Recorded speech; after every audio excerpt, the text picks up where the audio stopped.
High-pressure water jets were being used to clean the vandalised statue of Queen Victoria on Woodhouse Moor today. The slogan Black Lives Matter had been sprayed on the column. It's not so easy to see now, but this statue did have the words racist, slave owner, colonist and murderer daubed on it by the protesters. These people behind me have got a real difficult job trying to clean this statue up. Several statues have been targeted across the country, following these scenes in Bristol at the weekend, where a statue of slave trader Edward Colston was torn off its plinth by protesters. Back in Leeds, though, passers-by were quick to comment. It's upsetting.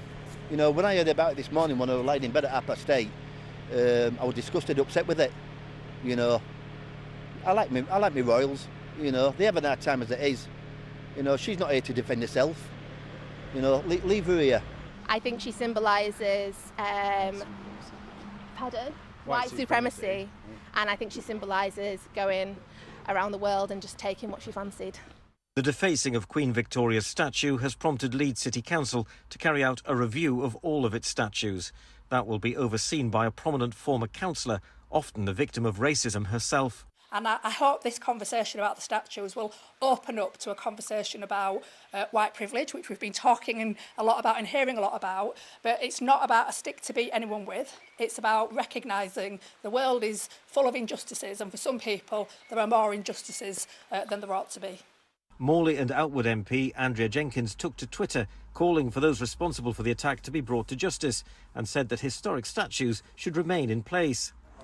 Leeds' black community, meanwhile, seemed divided over the issue. I think them statues should be brought down to the ground, damn right, yeah. Why do we, in the 21st century, when slavery isn't even about no more, why do we still have them statues up? They need to talk to the right people. The statue is not going to change anything. So I don't think it's appropriate behavior, it's just vandalism. It's obviously having some kind of impression on the people because everything's getting changed. Now they're taking down various statues from other cities, aren't they?